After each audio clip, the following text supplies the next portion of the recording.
This is the Range Rover Evoque, that's Evoque with a Q, and looking at it you notice a blend of ruggedness, alertness, the confident stance, and striking design elements slathered over the body that help it to stand out, but underlying all of that is a daring sort of one-of-a-kind look that you only used to see in concept cars. The interior of this little posh is similarly unique. You're looking at Evoque's very top-line model, the Autobiography edition. There's a high-tech look to some of the controls and interfaces, not the least of these including the signature dial shifter that rises from the console when you start the engine, or the terrain response controller beneath it, which allows you to engage one of several settings to fine-tune the traction control, throttle, transmission, and four-wheel drive to deal with challenging surfaces beneath. It's a classy world of aluminum, high-grade leather, and stitching in here, with an overall atmosphere that's luxurious, laid back, and high-tech, but certainly not overdone. This one's loaded. You also get Meridian audio, navigation, outward-looking hazard detection systems including blind spot monitoring, lane departure warning alarm, and forward collision alert. There's memory seating with heated and chilled leather, a massive glass roof, a power tailgate, and piles more. You'll find space for 4 adults, but the rear seat entry is a little tight and overall room is adequate, not abundant. Ditto with the cargo hold. Little issue if you pack lightly, though it does fill up quickly.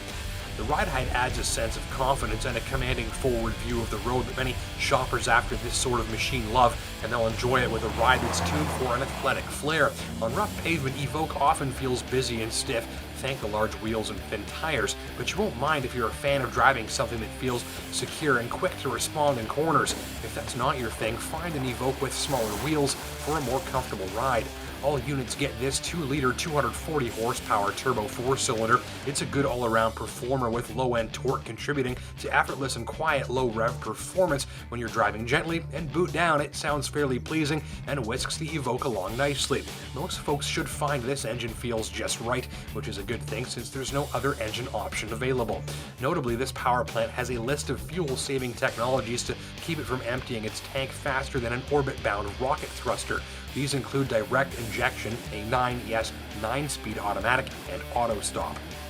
So auto stop, one of those high-tech features starting to become more and more common, and in the Evoque it's a really good example of how that system should be set up. Simple premise, auto stop shuts your engine down when it would otherwise be idling. So for instance, if you're stopped at a red light, your foot's on the brake, the engine shuts off, the rest of the vehicle continues to operate, and then when it's time to go again, you take your foot off the brake, the engine fires up in milliseconds, and by the time you get onto the gas pedal, it's ready to go. Now the key in how auto stop works is there's a really high speed, high output starter motor that cranks the engine over in the blink of an eye. Problem is, in a lot of other vehicles with this, that high speed starter motor is loud, it really torques on the engine, you feel the whole car shake, and it's kind of intrusive, but in the Evoque, there's none of that. It's smooth, it's quiet, and if you've got the stereo on a little bit, you'd hardly notice it was even there, trimming away at your fuel consumption. This is how auto stop should be done. The forward collision warning system is exemplary too. It's another bit of high-tech becoming more common these days, and it uses radar to detect possible collision hazards up the road, warning drivers to hit the brakes before they're thinking about hitting the brakes.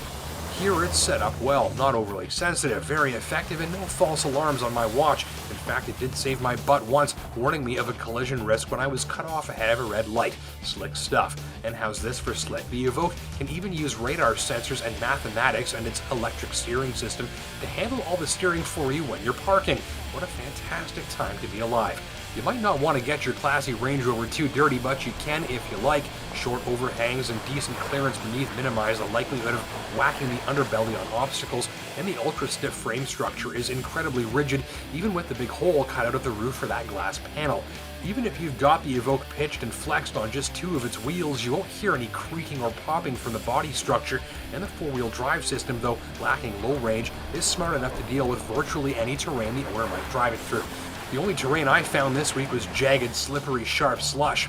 You can still see the Evoque working to find traction galore regardless of the surface beneath. Even if you just leave the terrain response system in its all-purpose auto setting, it finds enough grip to get moving confidently. Use the snow mode for extra slippery stuff as needed, and the throttle, transmission, and all-wheel drive power split adjust accordingly. So there you have it, concept car looks, a gorgeously trimmed cabin, above average capability, and a long list of advanced features, many of which are fine examples of how advanced features should be done. Add in the classy character, luxurious appointments, and handling that won't put you to sleep, you've got a machine that should cater nicely to a driver after a very modern, sophisticated luxury crossover that hits above its weight for technology and design. And if you're planning on spending this sort of cash on a premium ute, the Evoque has at least one competitor that I'd strongly advise you check out. This Porsche Macan isn't quite the head turner that the Evoque is, and for the same sort of money as our Land Rover tester, this Porsche doesn't come close to the same level of featured content, high-tech gadgets, and lavish materials. But here's the thing, if you're more concerned with performance than posh factor and gadgets, well, you get 100 more horsepower and an authentic Porsche driving experience here. Now let's sum up the lavish, striking, one-of-a-kind, top-of-the-line Evoque Autobiography. You'll likely like the gorgeous cabin, plentiful list of advanced and effective gadgets, confident traction, confident off-road performance, and especially the head-turning looks that don't come close to blending in. You may wish for a softer and more comfortable ride on some surfaces and maybe a little more interior and cargo space. And if you're not too concerned with premium materials and exclusive wheels and trim bits, you might not be a fan of the pricey Autobiography package, which, with a few options, push the tester's price past 70 grand. And if you're set on driving something that stands out and packs a sense of adventure on the road or off, this one's worth a look for your luxury crossover dollar. Pricing with turbo engine and four-wheel drive starts under 48 grand, with our top line loaded to the nines tester coming in over 70. Thanks for watching.